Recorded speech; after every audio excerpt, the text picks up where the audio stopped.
Alhamdulillahi Rabbil Alamin, wa bihi nasta'inu ala umurid dunya waddin, wassalatu wassalamu ala ashrafil anbiya'i wal mursalin, wa ala alihi wa sahbihi ajma'in, amma ba'du. Ashhadu an la ilaha illallah wahdahu la syarika lah, wa ashhadu anna Muhammadan abduhu wa rasuluhu la nabiyya ba'dah. Qala Allah ta'ala fil Qur'anil Karim, a'udzu billahi minasy syaithanir rajim. Ya ayyuhalladzina amanu taqullaha haqqa tuqatih wa la tamutunna illa wa antum muslimun. Shadaqallahul adzim. Fa ya ibadallah, usikum wa nafsi bi taqwallah faqad fazal muttaqun. Ma'asyiral muslimin rahimakumullah, pada khutbah terdahulu khatib sudah menyampaikan bagaimana perjalanan dakwah dari Nabi Adam alaihi salatu wassalam. Pada khutbah yang singkat ini khatib akan melanjutkan perjalanan dakwah yang kedua dari Nabi yang mulia, yaitu Nabi Idris alaihi salatu wassalam. Nabi Idris namanya di dalam Al-Quran hanya disebutkan dua kali saja, tetapi lebih banyak dikisahkan di dalam tafsir-tafsir para ulama dan juga hadis-hadis. Nabi Idris adalah keturunan Nabi Adam yang ke-6. Jadi bernama Idris bin Yarid bin Mihlail bin Kinan bin Anus bin Sid bin Adam. Dan dari Sid inilah, walaupun tidak ada di dalam daftar Nabi, tapi Nabi Sid juga dikenal sebagai seorang Nabi. Dan Nabi Idris banyak belajar, banyak membaca suhuf-suhuf peninggalan Nabi Sid dan juga kitab-kitab yang diwariskan oleh Nabi Adam alaihi salatu wassalam. Nabi Idris dilahirkan di daerah Mesopotamia, di antara sungai Tigris dan Efrat ada kota kecil bernama Babil yang sekarang dikenal dengan nama Babilonia. Beliau lahir dengan nama kecil Henok. Jadi kalau kita pernah mendengar ada lampu bermerek Henok yang artinya terang benderang, itulah nama asli, nama kecil dari Nabi Idris. Dan memang kehadirannya di muka bumi cukup menerangi peradaban manusia ketika itu. Adapun nama Idris sendiri adalah nama pemberian dari Allah, dari kata dirasa, dan memang orangnya rajin belajar, sehingga dalam waktu yang begitu singkat beliau menguasai berbagai ilmu pengetahuan dan keterampilan. Pengetahuan misalnya di bidang matematika, beliau seorang ahli matematika. Salah satu konsep rumusnya diantaranya adalah bilangan 60-an. 1 jam 60 menit, 1 menit 60 detik. Itulah konsep yang diciptakan oleh Nabi Idris. Beliau juga ahli astronomi.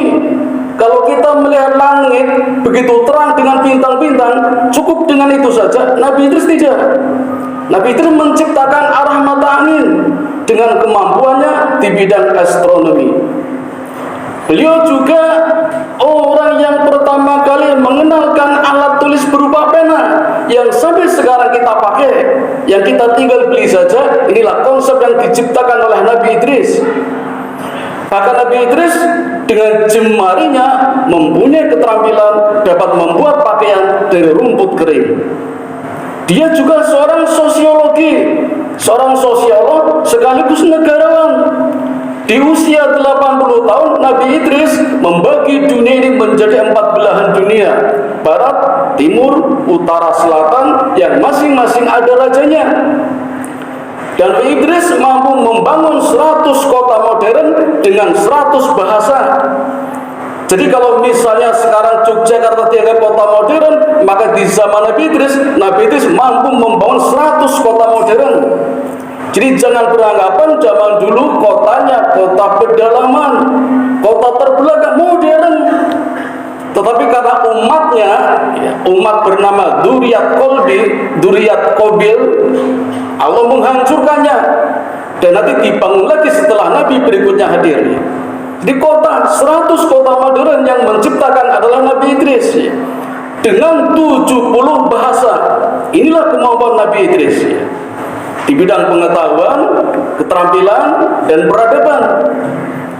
Bagaimana ibadahnya? Jangan ditanya. Malaikat saja sampai terheran-heran.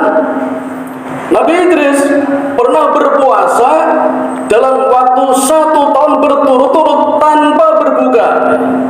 Jadi jelas kita tidak mampu melakukannya. Kita 1 bulan saja gelagapan. Makanya Nabi tidak mensyariatkan puasa Nabi Idris untuk kita, karena kita memang tidak mampu. Puasa 1 tahun berturut-turut tanpa berbuka, itulah Nabi Idris. Dan ibadahnya inilah yang membuat malaikat heran. Maka ada satu malaikat yang turun ke bumi ingin belajar bagaimana ibadahnya Nabi Idris. Turunlah malaikat ini dan berguru kepada Nabi Idris.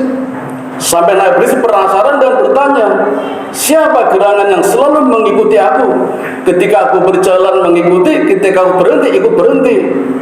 Lalu orang ini baru mengenalkan bahwa dirinya adalah malaikat dan tidak tanggung-tanggung adalah malaikat Israel, pencabut nyawa. Maka Nabi itu bertanya, apakah kehadiranmu ingin mencabut nyawaku? Tentu tidak, Nabi Idris ya. Kami hanya ingin bersahabat, ingin belajar bagaimana ibadahnya panjenengan ya. Tapi kata Nabi Idris, bolehlah kita bersahabat, tapi syaratnya 3. Aku minta, ya malaikat Israel, yang pertama, berilah kesempatan kepadaku untuk merasakan bagaimana sakitnya sakaratul maut. Hadirin, sakaratul maut yang banyak ditakuti orang, Nabi Idris ingin merasakannya. Maka pantas saja kalau Nabi Idris juga bergelar singanya singa, karena keberanian menantang sakaratul maut, hanya ingin merasakan saja. Tentu saja malaikat keberatan, tapi karena Nabi Idris memaksa dan malaikat mohon kepada Allah, Allah membangunnya. Cobalah silakan. Maka dengan pelan-pelan, dengan sangat hati-hati, beliau jangan sampai menyakiti Nabi Idris. Tapi walaupun demikian tetap dirasakan sakitnya luar biasa. Dan apa kata Nabi Idris ketika ditanya bagaimana rasa sakitnya sakaratul maut? Beliau menjawab, sakitnya seperti hewan dikuliti hidup-hidup 1000 kalinya. Jadi kalau kita pernah menjadi sohibul, menjadi tukang jagal, tukang ngelatih, tentu tidak merasakan sakit. Ini hewannya yang merasa sakit dikuliti hidup-hidup 1000 kalinya. Itulah sakitnya sakaratul maut. Kata Nabi Idris, orang yang soleh, Nabi yang soleh. Bagaimana dengan kita yang amalnya belum tentu soleh? Naudzubillah min dzalik. Perlu persiapan menghadapi sakaratul maut. Yang kedua, Nabi Idris minta ingin merasakan panasnya api neraka di luar dugaan. Dan malaikat tentu saja keberatan. Tapi lagi-lagi Nabi Idris memaksa, maka minta kepada Allah dan Allah pun memenuhinya. Apa yang terjadi? Baru saja Nabi Idris melihat penjaganya, malaikat Malik yang tinggi besar, kekar, di tangan kanannya membawa ular, di tangan kirinya membawa bara api, pingsan Nabi Idris. Apalagi melihat setiap orang yang hendak masuk neraka disediakan trompa. Begitu kaki masuk ke trompa, maka otaknya meleleh. Itu sebelum masuk neraka, baru di pintunya. Nabi Idris pingsan. Orang yang soleh, Nabi yang soleh pingsan. Apalagi dengan kita yang amalnya belum tentu soleh. Naudzubillah min dzalik. Inilah 2 permintaan. Kata Nabi Idris, satu lagi, tanggung katanya. Merasakan sakaratul maut sudah, merasakan panasnya api neraka sudah. Satu lagi ya sahabatku, apalagi yang kau minta? Saya juga ingin merasakan betapa nikmatnya surga. Maka malaikat Israel tertawa, tersenyum dan bilang, aneh ini ya. Akhirnya dipenuhi juga. dipenuhi juga, sehingga berjalan bersama menuju surga. Dan hadirin, 7 hari sebelum sampai ke surga, bau wanginya sudah dapat dirasakan. Alunan musiknya begitu indah, dan begitu masuk ke surga disambut oleh para bidadari-bidadari yang usianya sama-sama 30 tahun. Jadi besok ketika kita di surga, penduduknya tidak ada yang tua, tidak ada yang kecil, semuanya rata-rata sama-sama 30 tahun. Dan inilah yang membuat Nabi Idris kasan di dalam surga. Sampai batas waktunya ditegur oleh Allah, ya Idris, segera keluar dari surga, karena belum saatnya. Kan janjinya cuma ingin merasakan saja. Maka Idris keluar dari surga. Tetapi lagi-lagi dia pintar, sandalnya ditinggal, sehingga bisa punya alasan ingin masuk surga lagi untuk mengambil sandalnya. Itulah yang dilakukan Nabi Idris. Sehingga begitu masuk surga yang kedua kalinya, dia tidak mau keluar. Apa kata Allah? Ya Idris, masuk surga ada syaratnya. Syarat yang pertama harus sudah meninggal. Kata Idris, aku sudah meninggal. Syarat yang kedua harus dihisab. Aku sudah dihisab dan aku pantas masuk surga. Tetapi syarat yang ketiga belum. Untuk masuk surga menunggu datangnya hari kiamat, dan kiamat belum datang, maka belum saatnya tinggal di surga. Tapi apa kata Nabi Idris? Bolehlah aku tidak masuk surga, tapi tolong jangan aku kembalikan di dunia. Aku sudah kerasan di surga, tapi kalau tidak boleh di surga, bolehlah aku di akhirat, di langit, tapi tidak diturunkan di dunia. Maka Allah mengambil kebijakan menempatkan Nabi Idris di langit yang keempat bersama dengan nabi-nabi lain. Di langit pertama ada Nabi Adam, di langit kedua ada Nabi Isa dan Yahya, di langit ketiga ada Nabi Nuh, di langit keempat ada Nabi Idris, langit kelima Nabi Musa, langit keenam Nabi Harun, dan langit ketujuh Nabi Ibrahim alaihi salatu wassalam. Jadi hadirin, kalau ada pertanyaan Nabi siapa yang masih hidup, di antaranya adalah Nabi Idris alaihi salatu wassalam yang sampai sekarang masih hidup. Belum ada kabar meninggalnya selain Nabi Isa alaihi salatu wassalam, yang pada akhir zaman akan diturunkan oleh Allah untuk menyempurnakan, menyelamatkan dunia ini dari berbagai kemaksiatan. Demikian hadirin yang dapat kami sampaikan, kisah singkat dari perjalanan dakwah, perjalanan hidup, dan perjalanan kesabaran dari Nabi yang kedua, Nabi Idris alaihi salatu wassalam. Mudah-mudahan ada manfaatnya. Wa qur rabbighfir wa anta khairur rahimin.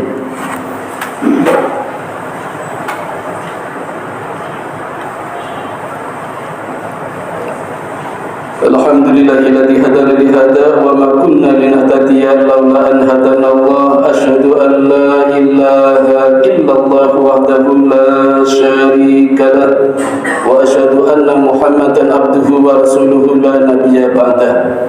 Qala Allah Ta'ala fil Qur'anil Azim, ya ayyuhalladzina amanu ista'inu bis sabri was shalah. Ayyuhal muslimun ittaqullaha haqqa tuqatih wa la tamutunna illa wa antum muslimun. Hadirin yang dirahmati Allah, sedikit pelajaran yang bisa kita ambil terutama dalam kesabaran. Tema khutbah khotib ini adalah kesabaran. Nah, kesabaran Nabi Idris terlihat pada rajin belajar. Kita perlu merubah prinsip. Prinsip sabar dalam belajar bukannya santai-santai, nanti saja, menunda-nunda, tidak. Justru Nabi Idris mengajarkan at-ta'allumu fi shighari kan-naqshi 'alal hajar. Belajar di waktu kecil bagikan mengukir di atas batu. Sulitnya bukan main, tapi hasilnya luar biasa. Karena kalau kita belajar ketika dewasa, itu seperti mengukir di atas air, sulitnya bukan main. Inilah kesabaran Nabi Idris, ya. Belajar di waktu muda, dalam waktu singkat menguasai banyak ilmu pengetahuan. Dan sekarang tidak ada alasan untuk tidak belajar. Walaupun di masa pandemi corona kita tetap belajar dengan bertumbuh pada sifat sikap kesabaran. Ista'inu bis-sabri was-shalah. Mohonlah kepada Allah dengan kesabaran dan dilengkapi dengan sholat. Karena memang kita, pesan Nabi adalah tegakkan sholat. Tidak hanya mendirikan sholat, karena sholat itu as-sholatu rasul ibadah, manajemennya ibadah, pimpinannya ibadah.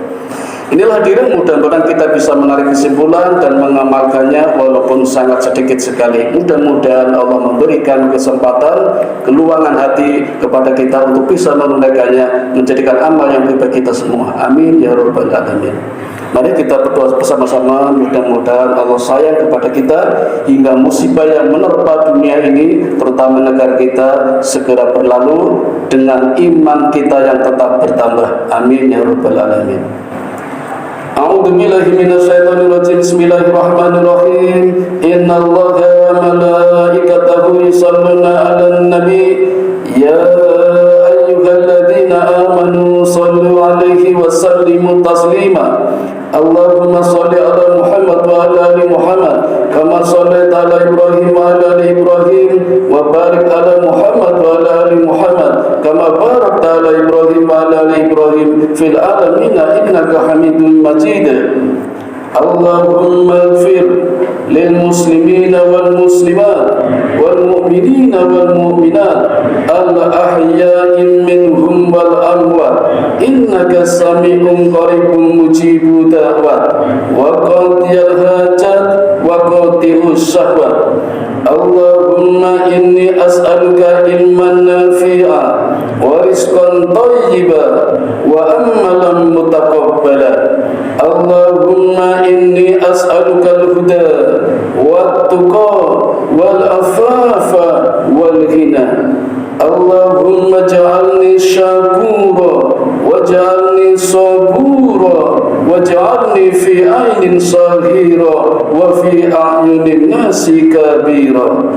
Rabbana dhalamna anfusana wa illam taghfir lana wa tarhamna lanakunanna minal khasirin. Rabbana atina fid dunya hasanah wa fil akhirati hasanah wa qina adzabannar. Wa sallallahu ala sayyidina Muhammadin wa ala alihi wa sahbihi ajma'in. Subhana rabbika rabbil izzati amma yasifun wa salamun alal mursalin walhamdulillahi rabbil alamin. Wa la dzikrullahi akbar. Aqimis shalah.